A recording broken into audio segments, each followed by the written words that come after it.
my body and soul, in that metaphorical sense at the moment, are with all the Palestinians everywhere.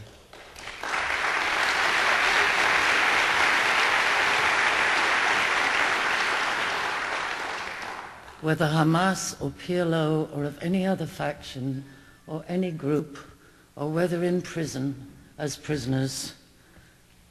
And we can't forget one of the most eloquent and thoughtful voices amongst the Palestinians, Barghouti. Now we're at the end of the 18th day of the blitz and blockade of Gaza Strip and the Gaza City. And there's certainly 1,000 killed, because not only are more being killed, but because there's over 3,000 wounded. And it's impossible to provide the medication and the health care that's needed, let alone the water or the food. So there's a different sense of proportionality. But the blockade, of course, began in March 2006, shortly after both the United States government and the governments of the European Union and the government of my country, the United Kingdom, not only supported a blockade of the Gaza Strip, but without any doubt in my own mind, planned it together.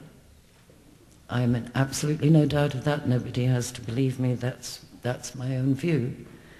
And my own view, for what it is worth, is that it would be a little bit imprecise, although you may think I'm being pernickety, it would be a little bit imprecise, in my view, to say the Israeli government decision,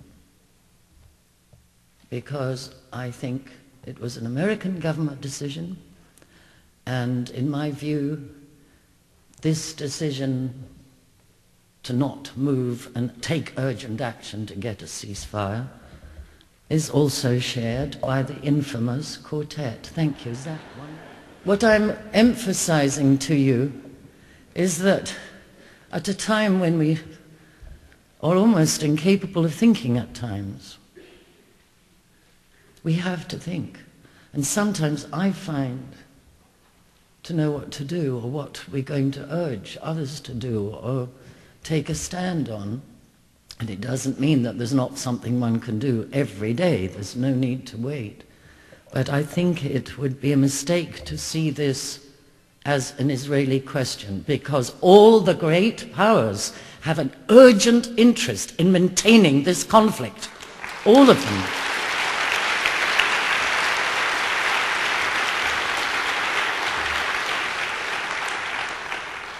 So having run out, I just want to say that I think the lessons have been of the last 8 years of the American administration, the last years of the Blair government and now the Gordon Brown government, the position taken by the European Union, so slow to move to prevent death at all times.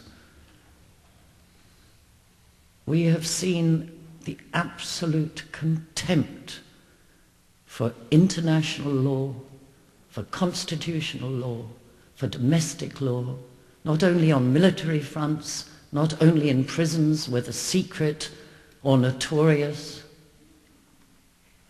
Our governments have become almost, and I use the word deliberately but carefully, if incorrectly, have become almost psychopathic. And I address this with a specific, that there is no law that they will respect. There is no respect for human life, both in their own countries or most certainly in the Gaza Strip. What are we doing? Najla Saeed is a playwright and an actor. She's going to perform an excerpt from her play Palestine, which is about a visit to Gaza in the early 1990s with her father, Edward Said, and the rest of her family.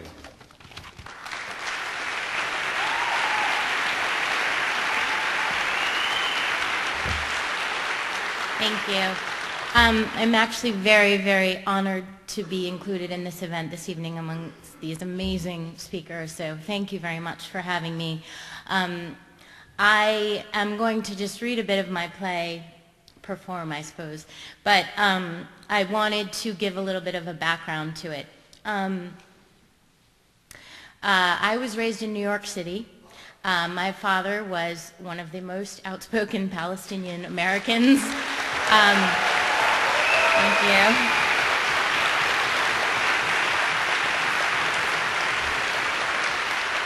And I had a lot of difficulty growing up dealing with my embarrassing father, basically, and all my Jewish friends who otherwise I fit in perfectly, and everyone thought I was Jewish, and I got along fine. But I had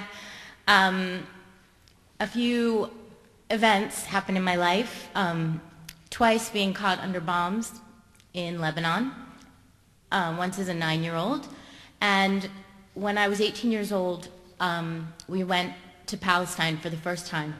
It was my father's first time back since he had left over 40 years before, and he had just been diagnosed with cancer, leukemia.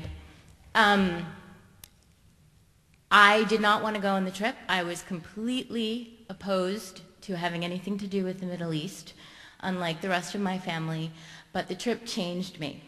So I just wanted to give you a little warning that this is the voice of a teenager, but I think the most important thing about this is that the more I've performed it, the more I realized that just describing my experience of going to Gaza in 1992, which was a long time ago, it shows for people something that they don't even know exists. The conditions there are unbelievable, and I never knew how to find my voice, and I insist I'm an actress and I'm a writer, but I think we all have a responsibility to use whatever means we can or have at our disposal to tell people what we've seen, and that's why I've written this play. So, without further ado, I will read you the section on Gaza. We go to Gaza. My mom has told me I have to wear a skirt there, which is no problem for me. I have tons. Then she says it can't be really short. So I decide to wear a blue crepe Agnes B skirt that my parents have given me for my birthday. Long by my standards at the time, it hangs just above my knees. I have on suede shoes from some fancy store on Madison Avenue. I have no idea what is expected or what to expect. I think I look modest until the driver of the UN vehicle that we are in, that is the only way to get into Gaza, suggests that he stop for me and my mother to get us some sort of full-length hijabs or headscarves on the way. My mother refuses. She tells the driver, "We are not Muslim, but we are Arabs, and we can be respectful without being covered head to toe." Driving through the hot desert, I realized that yes, it is beautiful here, and that maybe I can understand why people fight over the land, but I also realized that it is hot, oppressively so, and divided by settlements on hills and language and skin color and headdress and all sorts of really arbitrary things. We enter the strip through a military checkpoint. There are tons of army posts and intimidating soldiers manning stations all over the area, and more barbed wire than I have ever seen in my life. Daddy comments, "This entrance gives the place the appearance of an enormous concentration camp." We are searched, cleared, and let through. I take pictures as we drive into Gaza's Jabalia camp. There are